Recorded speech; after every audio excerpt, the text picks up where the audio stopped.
NFL free agency has begun, and what a wild first day. Not so much, though, for the Buffalo Bills. As we record this inning, we're here to talk about that and plenty more coming up right now on Talking Buffalo. Welcome to Talking Buffalo, featuring conversations with guests from around the world of sports, media, pop culture, and all things Buffalo, with your host, Patrick Moran.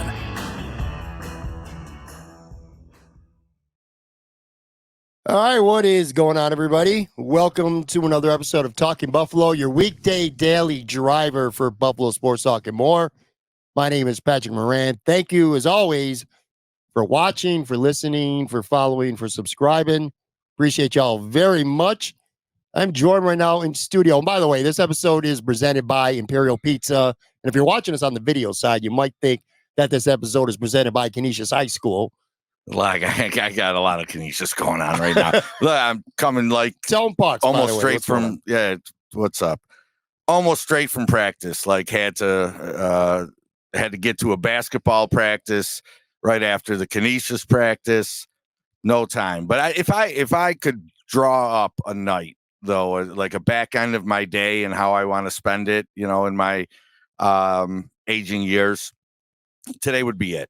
It was day one of tryouts at Canisius where I'm still, doing a little freshman coaching or whatever. Mm-hmm. And it's just, it's fun to be back thinking baseball, although I've been thinking baseball for a while on the major league side. And then right into my kids doing some basketball. The guy calls it basketball school, but Mike B turned me on to some Monday night at the Salvation Army down on the east side basketball. Really? All right, and I mean they're playing some hardcore basketball. My kids are not, into that rhythm yet. But there are like some 9 to 11-year-old straight ballers in this joint. Like I can't imagine a scenario where these aren't the future scoring leader. Everybody from local media is there, like the time and game. Some of these kids have 1,000-point high school futures written all over them, and I just. I've gotten into that stuff. So to go from a little bit of coaching to a little bit of being dad at a high level basketball practice, that was a good night.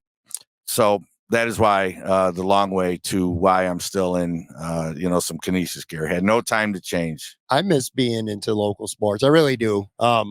Especially high school stuff and even some youth sports as well. I was following that time in Canisius game, the high school basketball championship, about Senior Martin Championship a couple weeks ago, online, like in real time. Almost like when I don't watch a Sabres game sometimes, but I still follow it live on Twitter, for any updates. I was kind of doing that with Timon, which, by the way, they came double overtime away from winning I think it was the semi. I think they lost in the semi in double overtime, but that Timon team was very, very good. But the atmosphere, honestly, the championship game against Canisius was cool. But the one that I would put in the bottle and say, this one right here is the one that probably will be remembered most from this high school season. It's when the young man broke the record. I mean, that I mean, that place was just absolutely filled to the gills. It's probably the best basketball facility, in all of Western New York.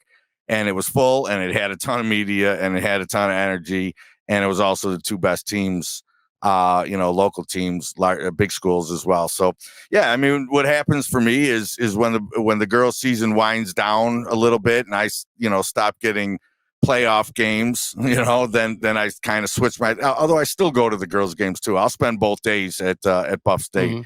Mm-hmm. Yeah, I become a bit of a high school ball, groupie during the sectionals. I'll be there, part of it, just like why I come here as often as I do, although not as much anymore. And we're talking business. We're talking shop at some point today. But obviously being a high school basketball groupie gets me out of the house as well, which is, it's just same reason I come here. Those kids are exhausting. I want to ask you one more question about that, directly related to that. And then we're going to talk Buffalo Bills, NFL free agency. But the kid from Timon, and man, I can't remember the last name. So I know I think it's Jaden Harrison. I could be wrong. It is. He's the all-time leading scorer now. Do you think that he has, and again, he's a teenager, so I wouldn't be mad at him and blame him if he did it. But do you think he has pretty good knowledge of what, not so much what he's done breaking the all-time Western New York record, but the players that came before him, like some of the greats to come through Western New York, many of which were around during our era when we were in high school or shortly before and shortly after. Guys like Marcus Whitfield and Richie Campbell, Christian Leitner later on, Curtis Akins, so many of these, Ray Hall, so many of these great players from Buffalo, high school legends. I would say no, but Jason Rowe, who's one of those and belongs on that list, he's the coach. How much do you think that Jason might have educated him about the enormity of what he did and some of the people that he came after? You know what? I think that last point there is really good. I think J. Rowe probably, helped him understand, kind of the history there. But I think the kid knew the moment regardless, whether or not he really knew the people that, the extent to which he knew the people that came before him. I think he knew that the moment was big. It's hard not to know the moment was big, man. I mean, it was an absolutely electric, jam-packed high school basketball gymnasium. And he handed, it was classy, Paul Harris, Johnny Flynn. I mean, we could go on did Tim Wynn. We go on for days just running off great players that, we grew up. Yeah, if you dig it, man, if you whether it's when we were around and because of that, you pay attention to the names or, the last 30 years, how much attention have we been paying to the names? Like, I didn't know the name of the guy that he broke it from. I think it was fairly recent. Yeah. But, they carry the all-time leading scorers. It's a stat. Sure. Okay, it's a stat that carries some serious weight. Like, I don't know necessarily that one exists in football locally. Right. You know what I mean? Like, who's the all-time, you had an idea. The kid from South Park had passed someone on the yardage title, but it wasn't the same thing. Right. The all-time leading scorer in high school basketball, probably the number one local high school stat. Definitely. Right? Definitely. So because of that, it can be pretty fun. It can be a lot of fun to follow. I hate it's like, I don't want to sound corny. I don't want people to be like, oh, fanboy in high school kids. So what, man? I mean, some of them just play at a level that is very, very entertaining, and I'm here to be entertained. Listen, good high school rivalries are great talents that come through. There's nothing like watching them play, man. It just feels so intimate because unlike the Bills or the Sabres, there's no bad seats when you go to the gymnasiums. You know what I mean? You watch the games. The funniest thing about that kid, and we're going to get talking now, but he's not even, from what I've heard, might not even be the best player on his own team. And he's the all-time leading scorer in the history of Western New York. And he's arguably not even the best player on his own team, which is no diss towards him. It just tells you how good this time and team has been. He must have been racking up points for quite a while, but still, that's just an unbelievable, great achievement. I'd love to have him on the show sometime and talk to him about the record and just, like I said, some of the players that we talked about. Just another reason to not put me on is what that sounds like to me, folks. I mean, let's get our Bills plug in. Let's catch up on the Bills. All right. And then we got to have a heart-to-heart. Fair enough, man. Fair enough. By the way, for people who are watching, you would see it. If you're listening, you don't know. Hopefully the audio is going to turn out pretty well. We got different mics, and I've never actually used these before. I just got them over the last week. We kind of got like those headset broadcast mics right now. And I do it because, we got to lean up into the mics when there's two of us here. But now with these, I kind of like the vibe of being able to move around and look a little bit. And you're constantly... I had you in mind when I got these. I like it. Because you're constantly pulling back. I'm able to sit back. I'm able to lounge a little bit. The look itself, though, is like, what are we doing here? All right. What am I, Marv Alberts? Okay. I mean, what is happening right now? I'm talking into like an airplane radio control center. These and are meant for live shows. It's very cumbersome. It's very cumbersome. It's a lot. It is. It's a lot. All right. Well, a lot is going on Monday in the NFL, at least. Good thing we waited until 9. Yeah, I mean, just a bevy of moves for the Bills. Well, between now and maybe, just maybe. So to bring you back 4 years ago, I was taping a podcast literally in the moment with Greg Thompson from Cover One, and in the middle of our podcast, Brandon being traded for Stephon Diggs. I don't think I ever knew that you were in the middle of a podcast for that. That's semi-interesting. Yeah, and the fact that it was is. Greg adds to it as well. Yeah. He's good. Yeah. my man's good and funny. Yeah. All right. He's good and he's funny. He likes to engage with people on Twitter. Where was he at? He said it's like a sport to him. Where was he at? What? Where was he at in terms of his podcasting and whatever he was doing at that point 4 years ago? Do you remember? Well, he was established at Cover Was One. he? Was he already 4 years ago? But he was, he was newer. Yeah. Newish, I should say, at Cover One. I think actually Aaron Quinn started at Cover One before he did. But anyway, my point was anything can happen. We were in the middle of a show. I think we were taping it maybe even a little bit later. 9-10 o'clock at night is when Stephon Diggs' trade went down. But as of now, and I do need to emphasize this for people who are listening to this on Tuesday, we are recording this. It's around close to like 9:30 p.m. on Monday. Not a lot is going on with the Buffalo Bills. So let's start there. And I guess I'll start by asking you this. What were your expectations? Because we haven't talked here in a couple of weeks. What were your expectations when it comes to the Bills and free agency going into today? Today being Monday. They bumped up a little bit after the cuts. How about that? Okay. My expectations grew a little bit following the release of, even though they were, none came as a big shock. Everyone's covered the Morse one ad nauseum. All of them probably at this point ad nauseum. Yeah, so, but that wasn't a shock to you, really. Morse a little bit, but calling any a shock, no. I'd stop like well short of that. Now, if there were a betting line for whether or not all three of the secondary would end at the same time, well, that was questionable because that required two cuts. Now, I never saw Micah Hyde coming back, man. Never, ever. Right. All right. But the other two, while neither would shock you in Trey or Poyer, okay, I think it was still kind of like both would be a little bit of a jolt. Okay. So we got that little bit of a jolt. Fine. And then the Morse one, which I have an opinion on as far as, the long-term prognosis is concerned, but I'll remember to share that. My expectations did bump up a little bit following the cuts. None were a shock, but they created some money that I thought may have been an immediate spend. Yeah. And it wasn't. No. Yeah. As of now, the Bills have not added a single person to this roster that wasn't already on it, with the exception of Mitch Trubisky, who they signed last week. That's it. As we record right now, gone from the Buffalo Bills over the past 7 days, Mitch Morse, Jordan Poyer, not officially, but unofficially, Micah Hyde, Gabe Davis, we'll talk about in a few minutes here, Leonard Floyd, we'll talk about in a few minutes here.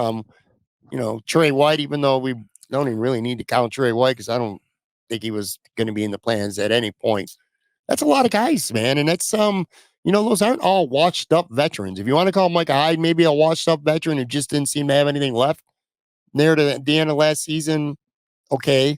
But the rest of those guys, I mean, those are pretty good players. And for the moment, at least, and I know they're going to add some players eventually and they're going to draft and whatever, but for the moment, as we record this is a much lesser football team, I think, right now than it was maybe 8 days ago. Would you agree? Yeah, I mean, kind of have to. Yeah, but you cannot ignore the assets that they have to plug those holes, and the fact that those holes do not aren't really always depth related either. Like some of those positions have guys in the depth roles and just need the starter. Yeah. Right. We don't have like just a completely empty cupboard somewhere.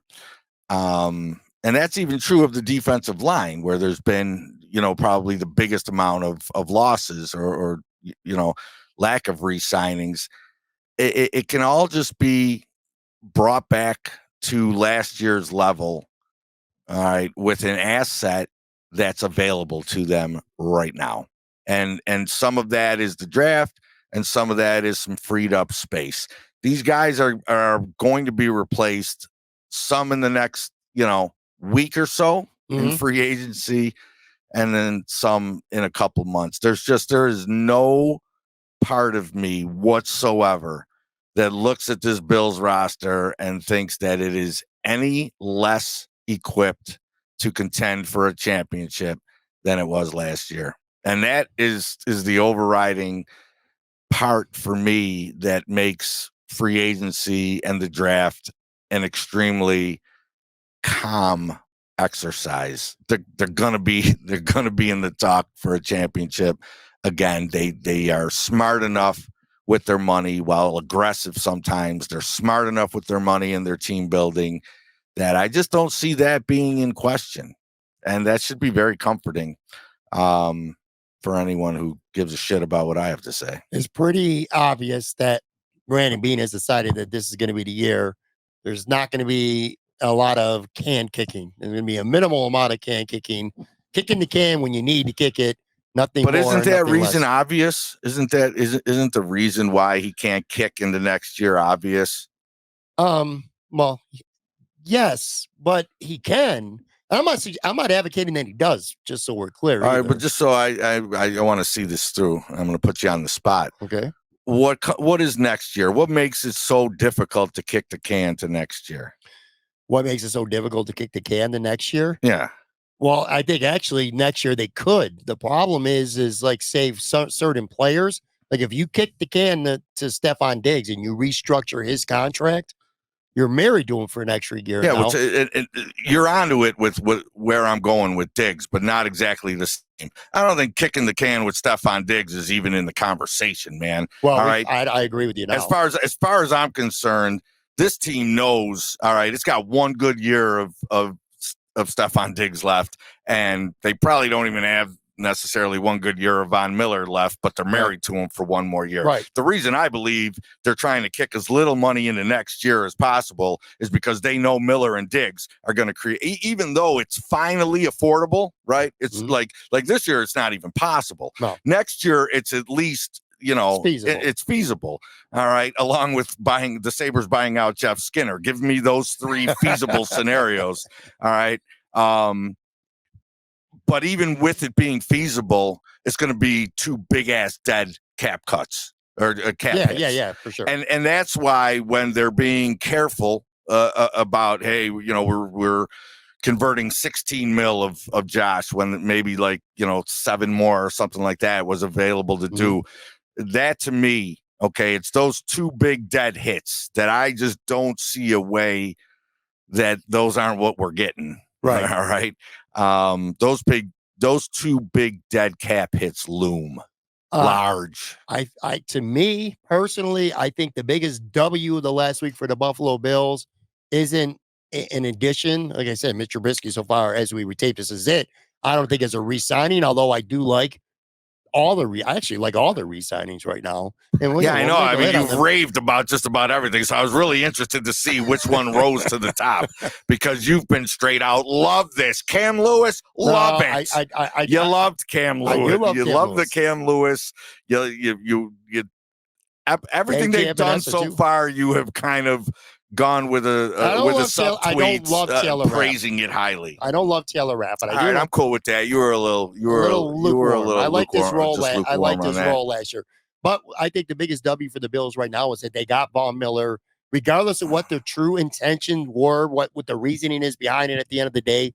They got him to take a pay cut this year, and then they got Dawson Knox to rework. We don't know the details as we record this anyway of Dawson Knox, but it wasn't a restructure. It was basically a redoing his deal for this year with incentives, kind of very similar to what Vaughn did. They've opened up $7 to $12 million in cap room this year, and that's afforded them maybe to not have to restructure Diggs, which they obviously don't want to do, because they got two guys to take a pay cut. Again, why Von Miller ultimately did it, who knows? I know we all got our guesses or our assumptions or whatever. But bottom line is that he did it. Well, we didn't. I mean, we didn't see it coming either. I mean, it's not like we've got to be beholden to some No. credible opinion here. What's your guess, bro? Why do you think some Miller kind of that if he got suspended, that maybe he still doesn't lose all of his money or some along those lines. It could be maybe a little bit more technical about it, but I think that has something to do with it for sure. I don't think he's betting on himself that he can win a couple million. I mean, he could if he is betting on himself and he has a big year, he could actually make more money this coming season, but I don't think that's what it is. Gotta be. I don't really care though. I know. Like who does care what that story is? But it's a fun story. Like that's a ballsy move, man. If the Bills came and said, "Look, all right, you flip a coin right now, man. There's still a chance once the NFL, because the NFL does that over the offseason. Sure. Even if a legal case is dead. Yep. All right. There's that 1 week where the NFL doesn't have any news, where they just decide to make news out of like suspending guys who got in trouble a year and a half ago for the first month of the season. All right. I mean, the NFL just does that, and I don't think it was ever out of play.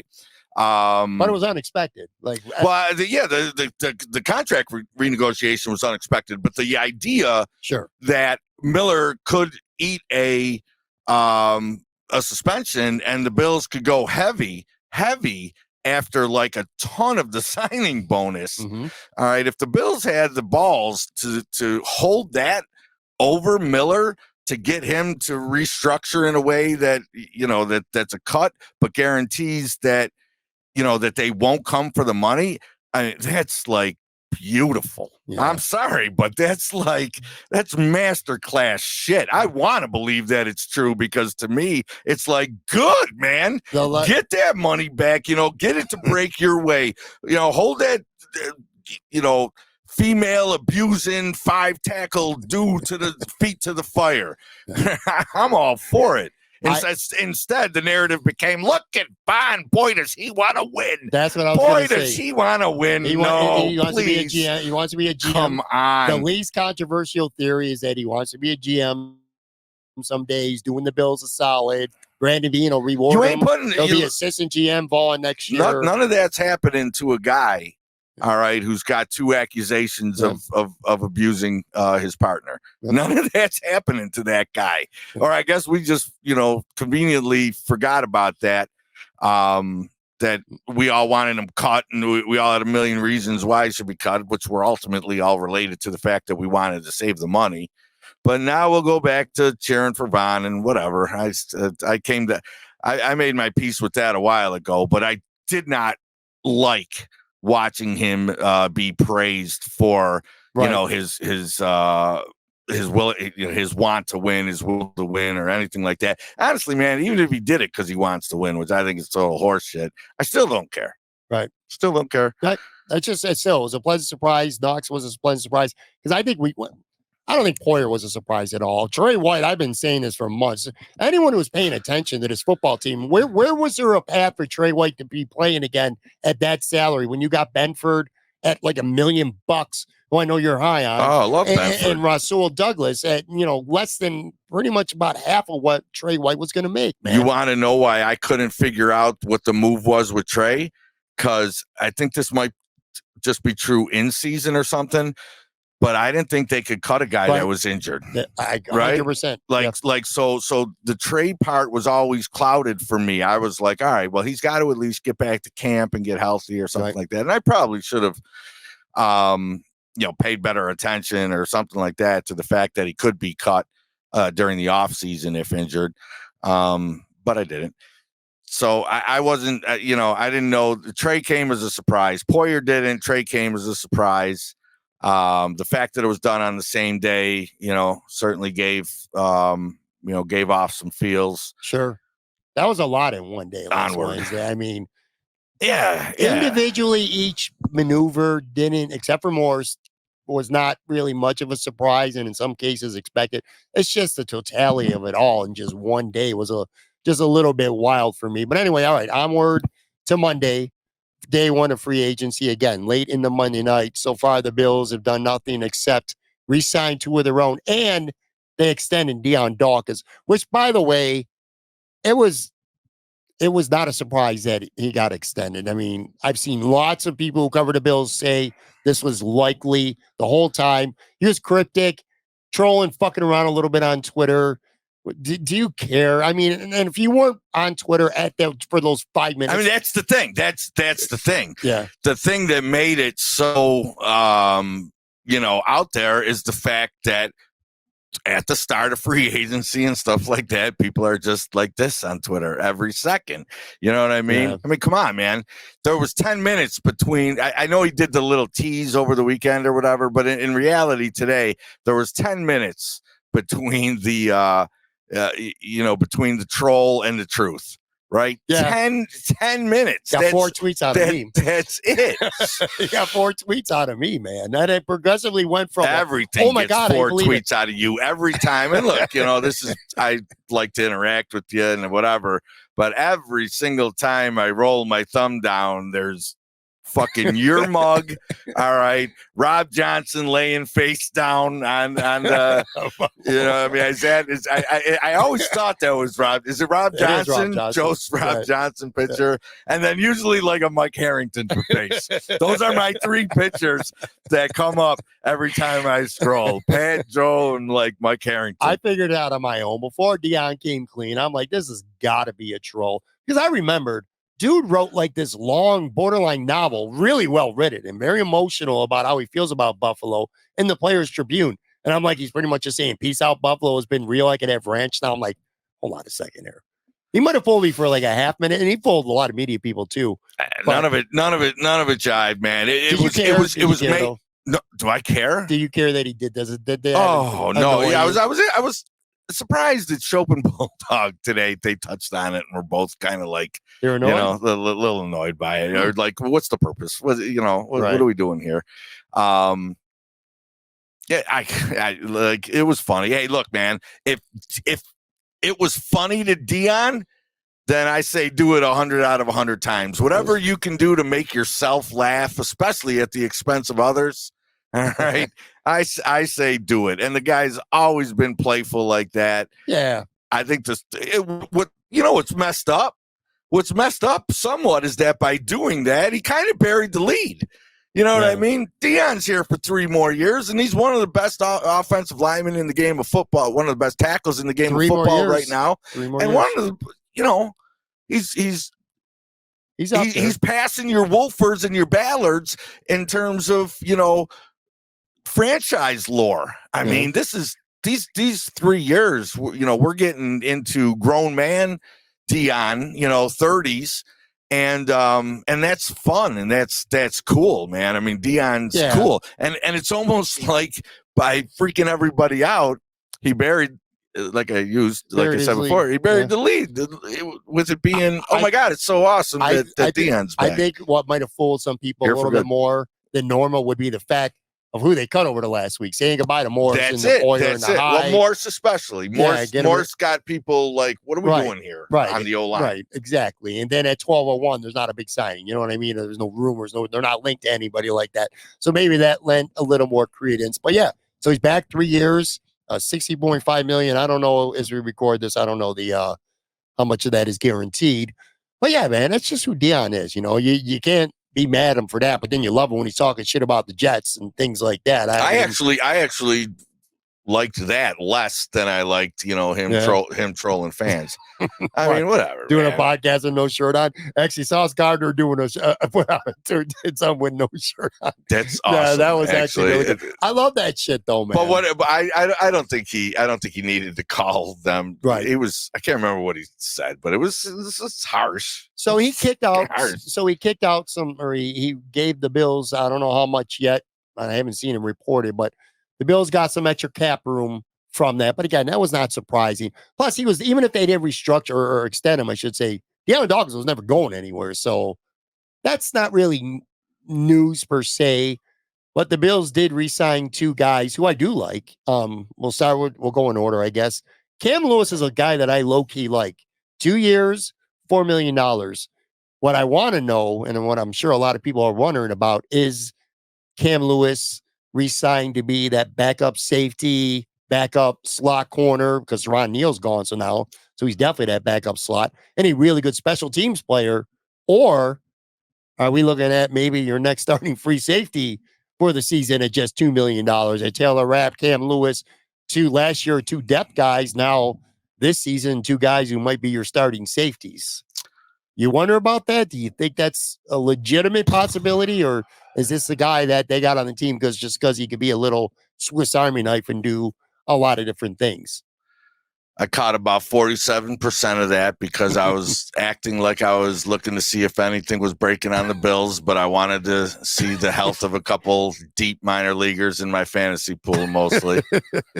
Now, look, no disrespect to you, okay, or anyone else out there that breaks down film and players and stuff like that, but I've got my guy, okay? My guy's Joe Buscaglia, plain and simple. And when Joe B, all right, writes his mock off seasons and things like that, very, very few things keep me engaged because, you know, I'm like one of those adult ADD like type guys.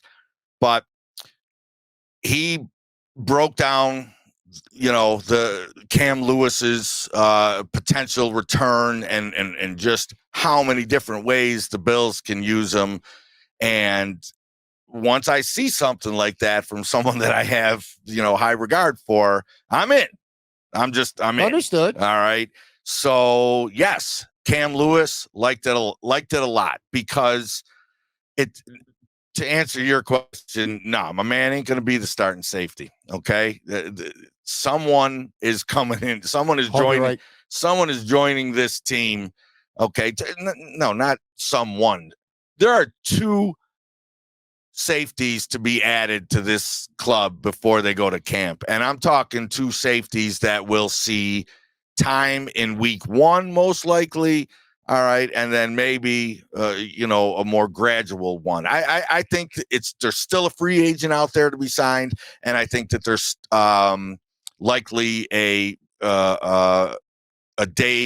late day 2, early day 3, draft pick to be made to push Rapp. I just don't think it's Cam Lewis, but Cam Lewis can be your primary safety backup, a primary slot corner backup. Plays the spot well too. All right, and if Kaiir Elam is on this team as the first man off the bench, okay, at the boundary corner, probably if Elam shits himself, I think Lewis could, in a pinch, all right, do that as well. And I guess he's good at special teams too, from what so I mean, that's what he got in the NFL on special teams. So Neal, you know, you're sitting there, you're paying Saran Neal, all right. Even more than that, I think Neal was as much as like $3 million a year. $3 million, and he really has nothing, you know, to offer you on the defensive side of the ball, and you can replace him, you know, with a guy like Lewis. Well, okay, that's a plus. I want you to be right. Put it that way. I want Joe B to be right. I want you to be right. I think you are. Think there's a chance Cam Lewis and Taylor Rapp are your starting safeties in week 1 next year? I think there's not a big chance, but I think there's. I would have told you 12 months ago there's 0 chance that Terrell Bernard and Tyrell Dodson were going to be the 2 replacements for Tremaine Edmonds. I get it. I get that part. Look, you're a little down on the fact that your safety didn't get signed today. There's a handful of them too. All right, and there's a bunch of them going. There's a bunch of them going. That first wave's I don't want to say it's entirely gone, but that first tier, that first wave of quality safeties out there that would have came in, and there would be no conversation if they're starters. They got signed today, and not for a lot. Like Geno Stone's the guy you're talking about. He was number 1 on my wish list for outside additions. He got 2 years from Baltimore, like $15 million, 7 or something guaranteed. It's not a huge deal. Yeah, if the Bills really wanted him, they would have done it. Okay, 2 years, $15 million, whatever. Do you expect a $6 million or more outside addition to the team this free agency period? 100%. I will guarantee you, really, that you will get a $6 million. Brant, look, man, come on. We have watched him operate enough, man. We know that, you know, as much as he knows he's got to rein it back. In some cases, Brandon Beane ain't trying to not be somewhat of a of a player. You know, he loves this shit. There's just no way he didn't find a way to open up himself to a $6 to $8 million player. Be right back in just a couple seconds.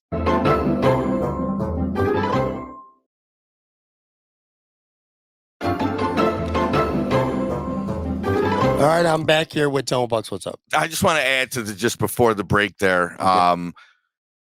This does not include Daquan Jones. Okay, I'm saying if they were to sign, re-sign Jones, outside edition. Okay, you phrased it in a way.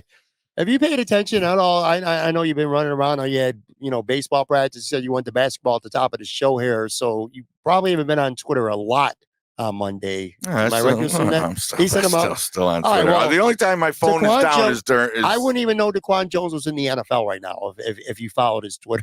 Well, here's the thing. Like he rooted out when AJ Epenesa resigned. He said AJ. That's what I'm saying. All right, I feel like it would be that should have been done. Like that's the signing that would make me really happy if they come close to running it back. Look, here's the thing. Here's the thing. Okay. One of the reasons I really enjoy this time of year, it's not because of the addition of players or anything like that. It's because of the shrewd, all right, and calculated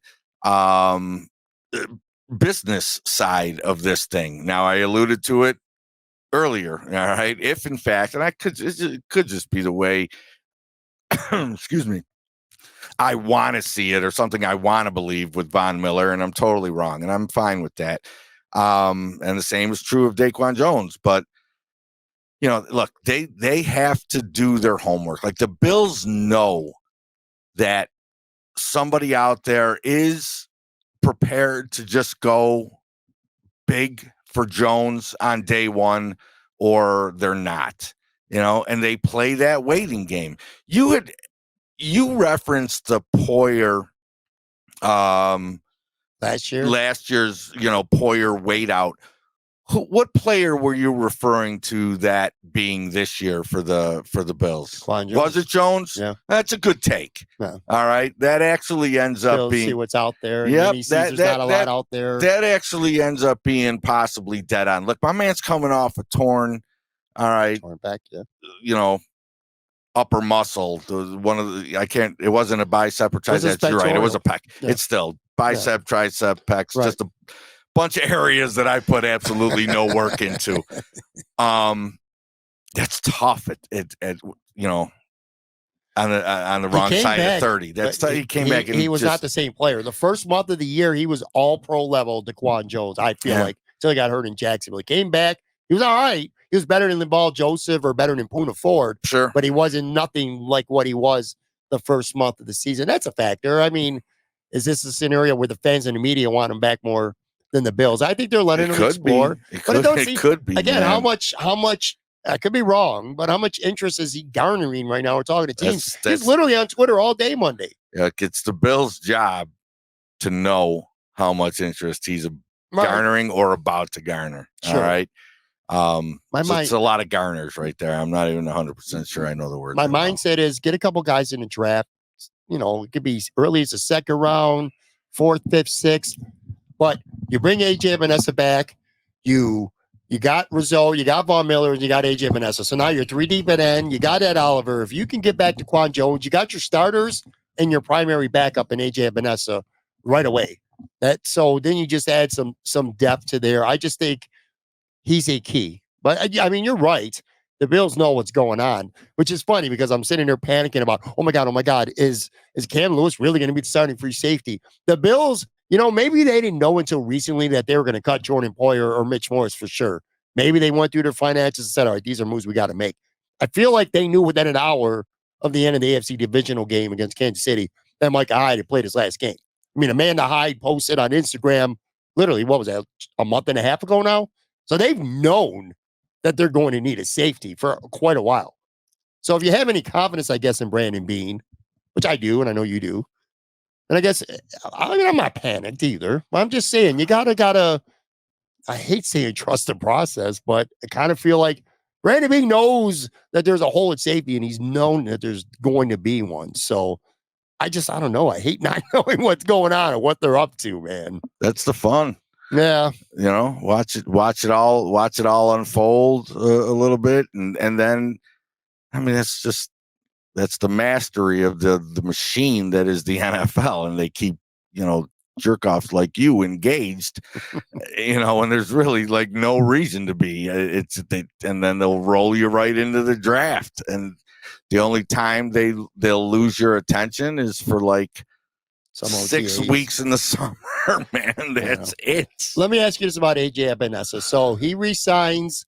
I would call that a mild surprise. I didn't know, but I strongly suspected the Bills wanted him back. I thought he might go on and get a good deal, like say Gabe Davis did, where the Bills just weren't not going to pay that much money. But he got a 2-year deal, $7 million base in year one, and it can max out if everything with incentives and stuff like $20 million. It's a pretty team-friendly deal, and it's only a 2-year deal. He's young. In a day where we've seen some nutty-ass contracts getting handed out all over the place, are you a little bit surprised that the Bills re-signed him on day one? And maybe even a little more surprised that a guy who's young like that, his first chance to go out in the market and get really, that big money, that he only got a 2-year deal for what he got? Is that a little bit surprising to you? Nope. No? Why not? No. I expected 3 to 4 years at least, at about 8 to 10 million, somewhere around that range. Maybe 7-8 million a year. Oh, look, if I would have spent any time thinking about it, which I did not. All right, I may have landed on like a 4-year type mark for Epenesa too. Okay.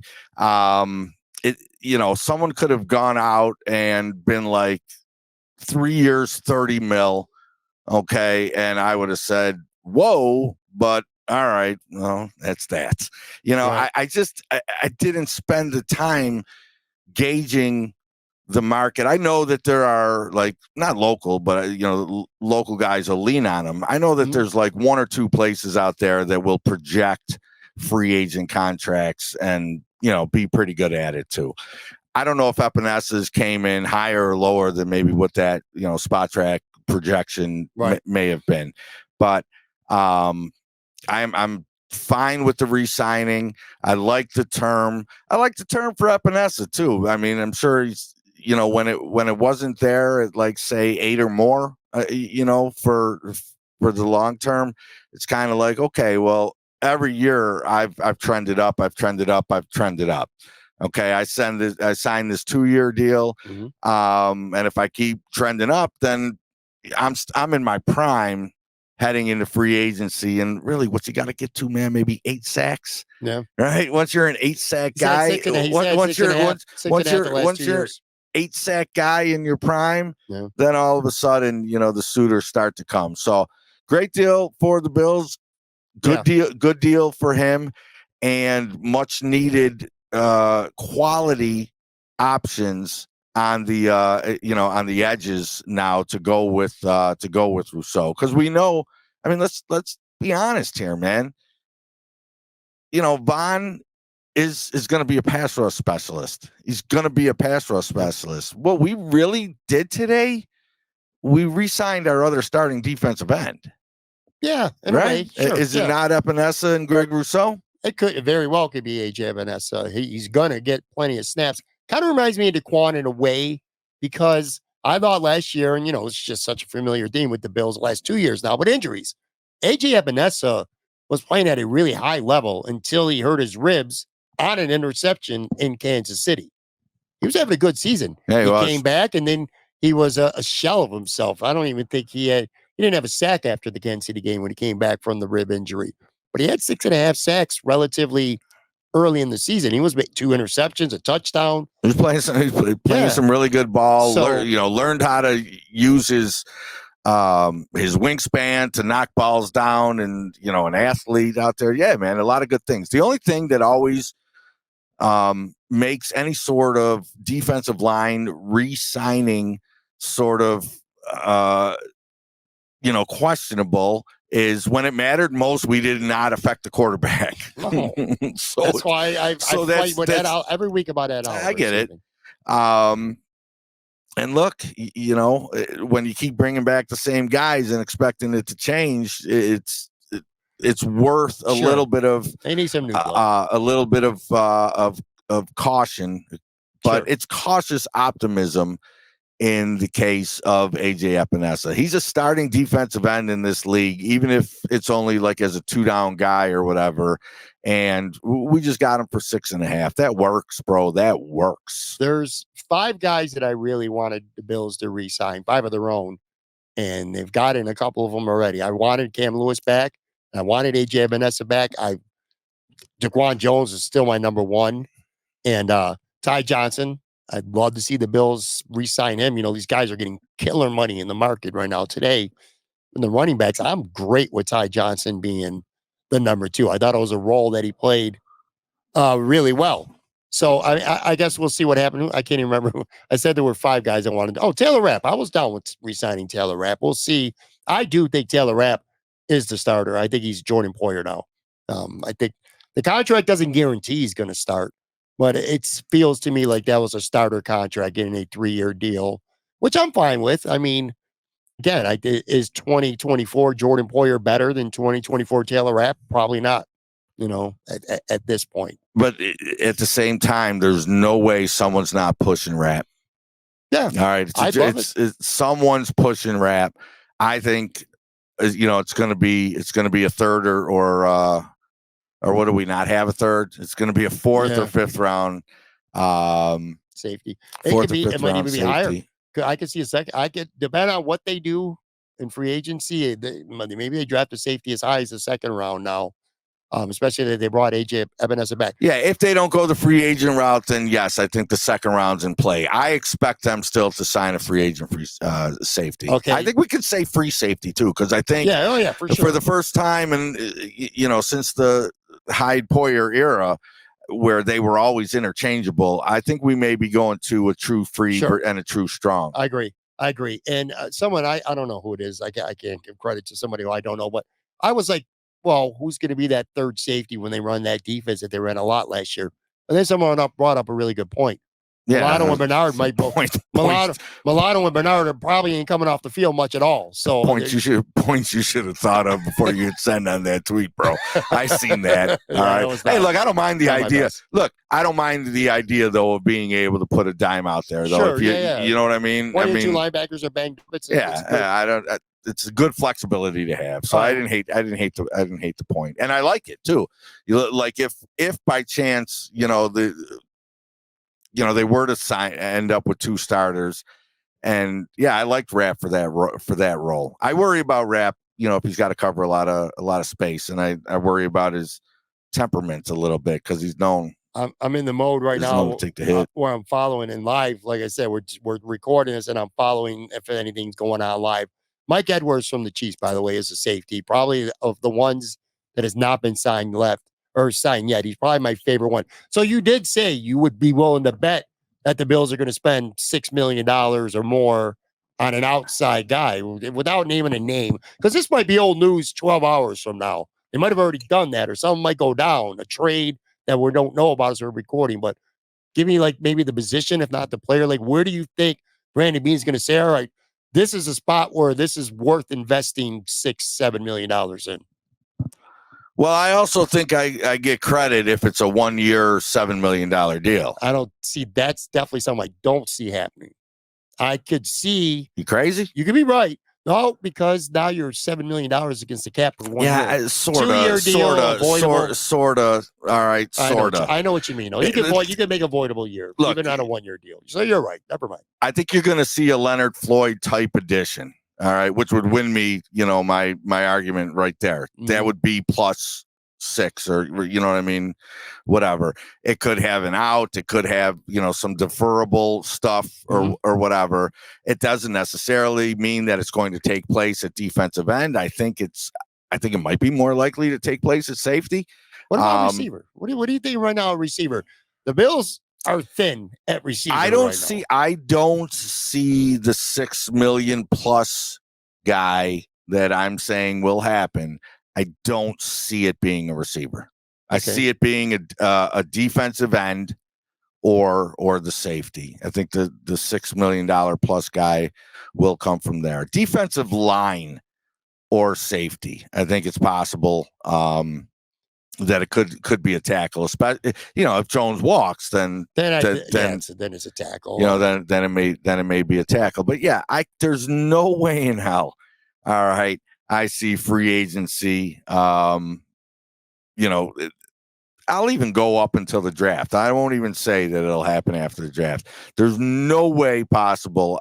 I don't see Brandon Beane, all right, getting $6 million worth of a year type of free agent, man. No way. It's impossible. I'll give Bills fans some credit on Monday on social media, primarily Twitter. I'm talking about not a lot of bitching. A lot of I can't believe. No, everyone's going here, and the Bills ain't. What are they doing? What's Brandon Beane? You don't want to win. He's sleeping. There's been a lot of that. I've noticed that in past years.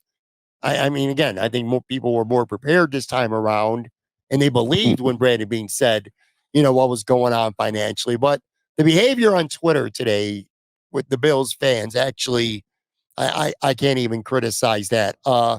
Some former players, they weren't former players when we woke up today, but they are now. Knew they were coming, of course.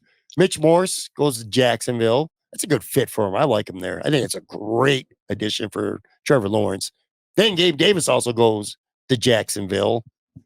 And Leonard Floyd goes to Frisco. Do you really care about any of those? No, I do. No, you know what? I looked at it big question. I'm like, he don't give a fuck. I do. I do. But I'm looking down in the right hand corner. I mean, yeah, I got a little ride ahead of me. I'm not even gonna have any time to bust your chops on the business front that I wanted to have some fun with. All of these guys were, maybe Floyd, could have came back on the cheap. I wouldn't have paid 2 years, 20 for him. I could tell you that right now. I'm not going 2 years, 20 on $12 million first year too. Yeah, that's a lot. That's a team that can afford to do so because of the no quarterback contract. If you ask me, right? No, absolutely, man. Morse, we talked about. Here's my take with Morse, and I think. I think it should be the very last take of the show because I teased it real early. So if somebody was dying to hear my Mitch Morse take because I teased it like 10 minutes in, well, here we are at the end of the show. Well, a couple minutes of NFL too. All right. But give me your Morse take. I'm interested in it because it's the one move that the Bills have done this entire process that I really hate.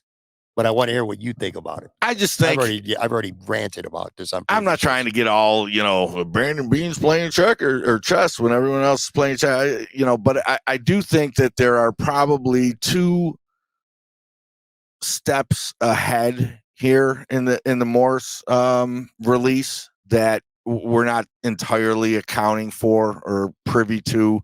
I think some people are onto it when they talk about lessening that 25 dead, because I think whatever we did this year, whether it was to extend them by a year or, or to whatever else they do, prorating this or that. Right. Okay. I think from what I've read, they would have increased their chances of being on the hook for something next year. All right. When quite possibly the decline was coming. Yeah. And we also talked about, Diggs and Vaughn, the expectation that we're going to have big dead cap next year. So if I took the offensive line and just said, hey, I've got a budget for my offensive line, I think that the biggest benefit or the greatest possibility to happening from the Morse release this year is the ability to re-sign Spencer Brown next year. Good point. All right. Yeah. I mean, that's what I think. Hey, look, it doesn't have to be true. It doesn't mean that the Bills necessarily set a budget for the O-line and everything is interconnected. It makes sense. That does free up money. But, extending Dion gets – I did not like the idea of Dion and Spencer Brown coming up at the same time. Okay, that would have made me a little nervous. Dion gets extended. The interior is locked in. And if you've got one, potential big chunk of change to give out next year, then you might have it now. You might be more prepared to do that if you're not on the hook for anything with Morse. So that's all. Those are my 2 steps ahead. Potential take on the release of Morse, but the player was still playing at a high level. Everything is true.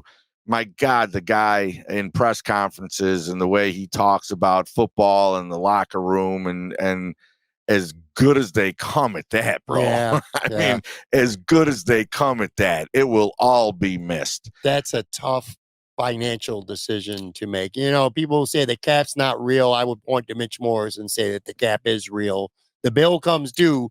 Maybe you can put it off for a long time, but eventually the bill is going to come due. It feels right. like That's a good Spencer Brown point too. Thanks. I feel like that Cromer basically walks on water in that place, though. If Cromer didn't think, all right, that there was something to McGovern at center, or just that it was easy to overcome. All right, I think he's an important enough voice in those offensive rooms. All right, that he talks him out of it if he wants to. So that little part of it also kind of made me feel like, all right, man, not only is he good, but although I still can't get over the story from his first tenure when he punked off a 15-year-old kid. That's still out there for me. But I like David Edwards too, by the way, at guard. Yeah, I don't know that I'm not.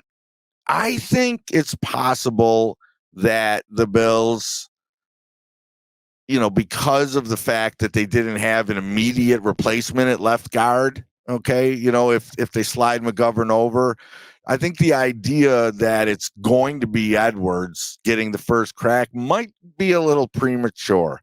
It would not shock me if the Bills, dip their toe into the offensive line market to replace Morse. Now, I don't think it's going to be the $6 million plus guy, you know what I mean, right, that I still think is coming.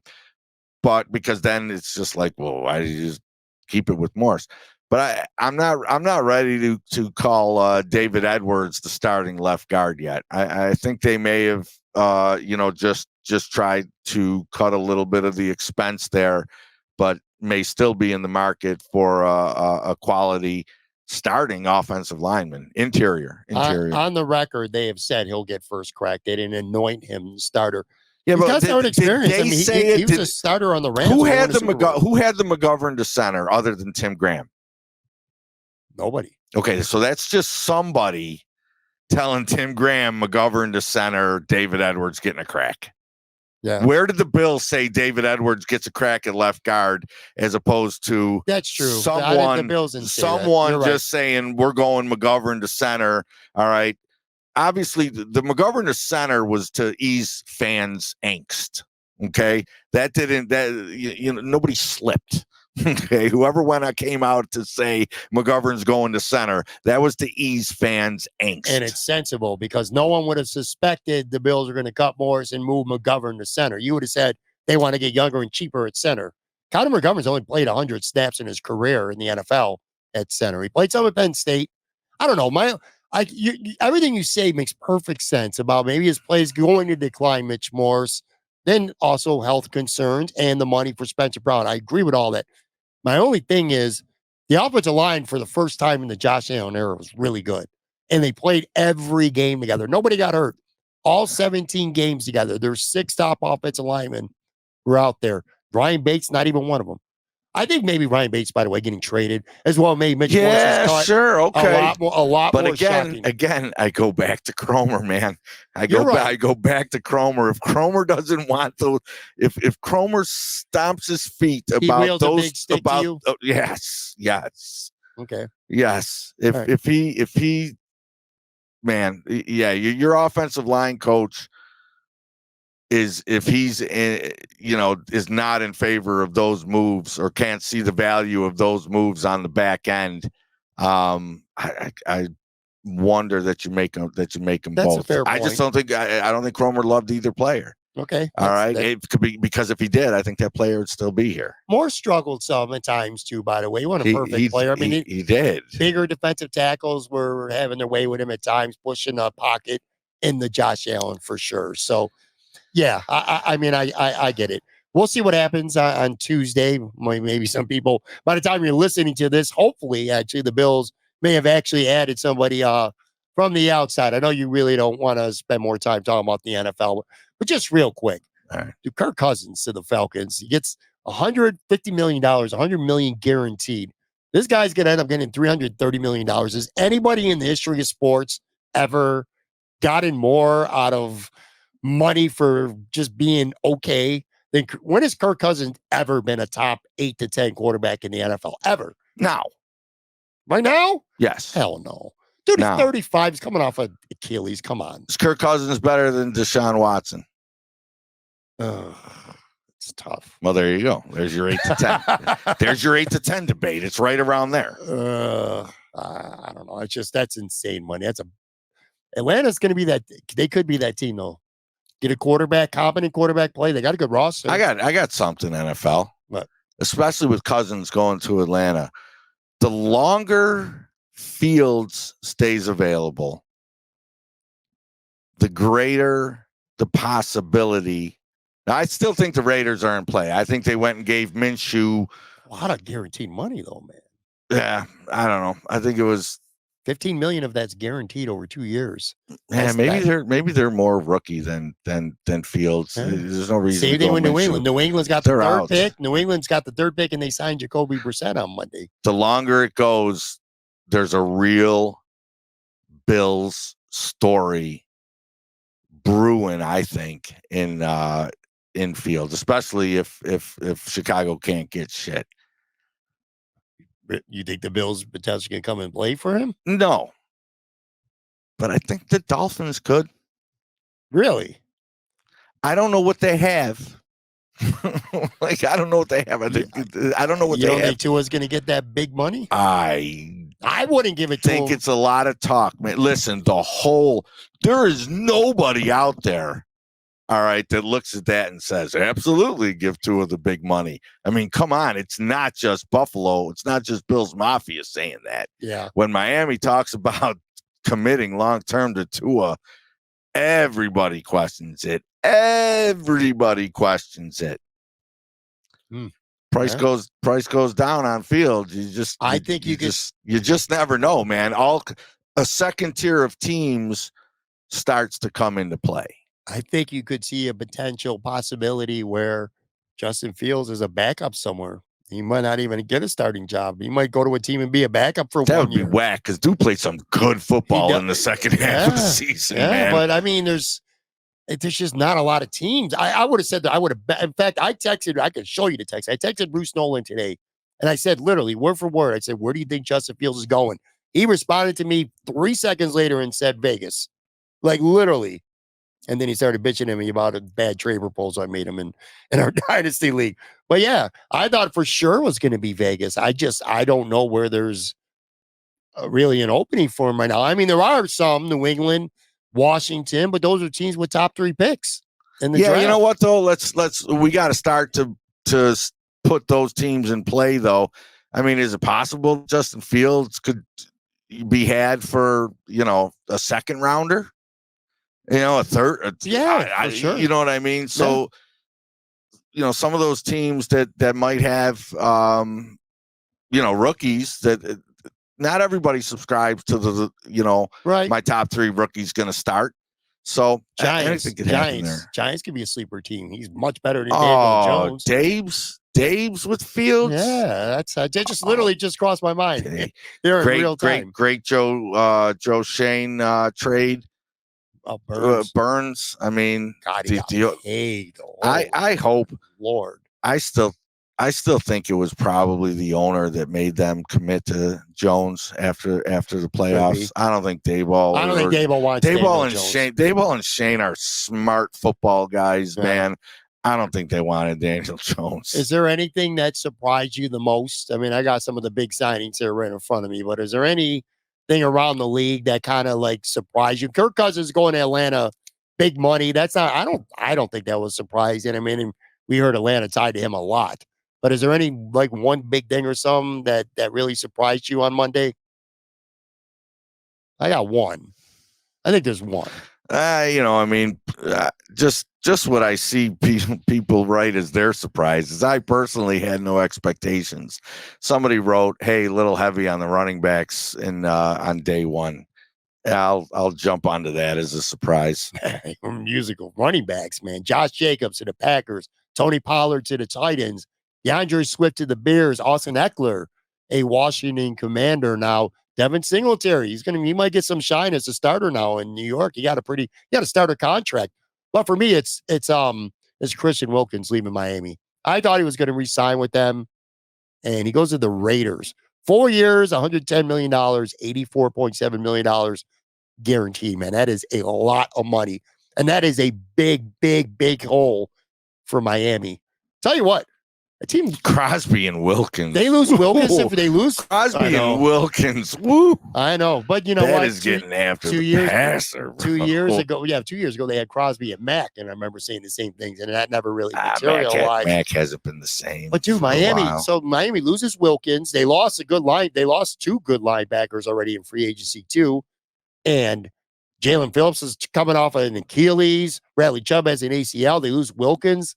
That team could be Robert Hunt signed $100 million. Their guard signed for $100 million with Carolina today.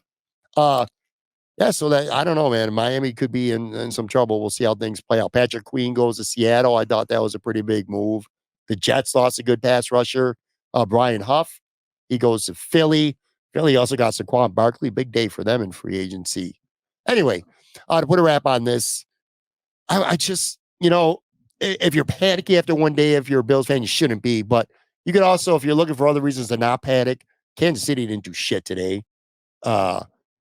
Cincinnati, well, they did sign my guy Geno Stone, and they weren't that active, and they might end up trading T. Higgins. He wants to trade out. So Baltimore didn't do shit. They lost Patrick Queen, their linebacker. So it's not like all the other good teams in the AFC are getting better on paper right now on day one of free agency, and the Bills aren't. You know what I mean? So I guess you could take that away with you. If you're panicking after day one, all right, look. There's some people who do. They're dorks. All right, if you got any panic right now if you like the entertainment of free agency and you feel like after the cuts that you'd like to be entertained here over the 3-day tampering period, I get that. All right, I'm fine with that. But there was just no scenario, regardless of the cuts, and the cuts ended up being about one of the most doomsday scenarios that we probably could have projected. There was just no scenario where this team wasn't going to stay a Super Bowl caliber roster, period.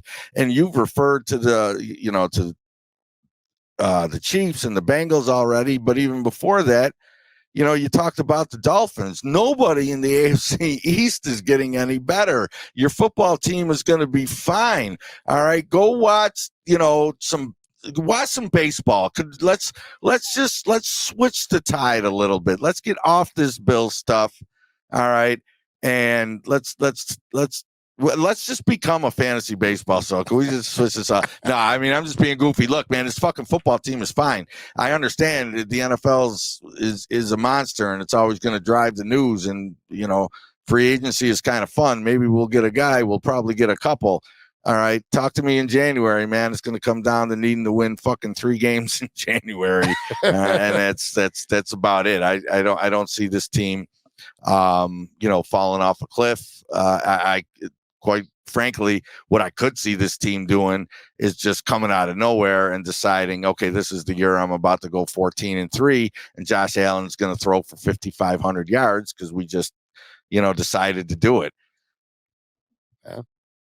I think that's more likely. I think that's more likely than a team falling off the cliff. There's a lot of great quarterbacks in this league who, about halfway through their career, someone just said, "You know what? Let's just let this guy go nuts." Yeah. I'm not going to rule out that being exactly what the conversation is at One Bills Drive this off season. Can I, on the way out the door, can I trouble you for a Sabres take? Oh yeah, sure. Like You have a question, or do I just have to have No, one? I don't got a question for you, man. Would you see what they've done?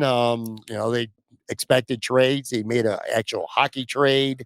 They flirted with getting into playoff contention. At least as we tape this, they're not dead because they played Detroit 3 times. Yeah, And they can I somehow got nothing I'm not for any thinking of about that. I got but nothing for any of that. I Does enjoy. Granado keep his job at the end of the year too? And is he coaching for his job right now, or do you Yes. think it's already safe? No, I don't think it's safe. I'm not saying that he's coaching for his job, because that would mean that I kind of have an idea of what he would need to do to, to maintain it. And I don't know what that looks like necessarily. My Sabre take is that of doom and gloom, to tell you the truth. They're invested in a first and second center that, to me, aren't the caliber of a first and second center of a playoff hockey team, plain and simple. All right. Tage and Dylan Cousins, to me, are a 2 and a 3, not a 1 and a 2. And I don't know how we're going to get around that. Okay. Maybe they'll find a way to make the playoffs, if their blue line is strong enough and their goaltending is strong enough. I'm not saying that Tage and Cousins are like part of the problem, but if the commitment to them is as a 1 and a 2, I don't think this core It's good. pushes for into the second and any sort of playoff run. I know there are some deeper dive stats that will look good on them if you want them to look good on them. But from the eye test, man, I just see a guy in Thompson that just doesn't jump out at me as a consistent, number one center. I don't necessarily know what that looks like, because I don't watch a ton of hockey, but from what I remember of what number one centers look like, the full body of work from Tage Thompson comes ashort. And shit, man. Skinner's an overpaid 9. He's always been overpaid, but he drops some in the bucket. And then we started to say, well, he's overpaid, but we can deal with it. He's scoring 30, 35 or something like that. He looks like absolute garbage now. Yeah. I mean, he looks like garbage. And Tuck, for as much as we love him, Tuck is not a first line winger. All right. He's not a first line winger. He is a middle 6 winger. Maybe second line. He's probably good enough for the second line, but man, for everyone, I guess, I'm that guy that complains about the good players. Sabres Twitter loves to mock the guys that complain about the good players. Right. I understand these guys aren't bums. Okay. But I don't want to hear about how the Sabres are being held back by the Zemgus Girgensons and Yoki Harus of the world. It's just, no. So when I say that Kyle Okposo is the poster child for a futility over the last decade, you would disagree with that. You would say it's more guys like Tage and Skinner and Tuck. We're talking about futility over the last. Players. We're talking about futility over the last decade versus where I think this team is right currently. That's fair. And can go. Look, it's a harsh statement to make. There's not a lot of people out there that want to make it because Kyle Okposo was well liked. But if you want to say that Kyle Okposo was part of the problem for this team not making the playoffs, I'm not getting in anybody's way of saying that, bro. Yeah, because some smallish breaking news here. As we're ending, the Bengals are cutting Joe Mixon, and they have signed Zach Moss to a 2-year contract. So some little happenings going on there with the Cincinnati Bengals here as we get out. We good? We done? Podcast over? There's just so many all teams do, it's amazing. It's amazing the way the NFL sets it up. It really is. I mean, honestly, man, it's just like, hey, just a little in and out. How much of a difference is it going to make? But it's just like, it's just so gripping for really people. is. I plan my day. I had to go to Big Lots in CVS today, and I made damn sure to do it both before noon today because there's no way I was not going to be here in front of my computer all day at noon. But anyway, all right, that's going to do it for this episode. Thanks to Tone Pucks for coming on here in the studio for the rest of the week. So tomorrow I'll have a show. It'll actually be a solo show going over day 2 of free agency. Thursday show, Anthony Marino from Buffalo Rumblings will be back with me. And then Friday here in studio, I'm going to have Anthony Prohaska from Cover One. Really looking forward to that conversation as well. Anything else here? Way out the door? Out the door. All right, buddy.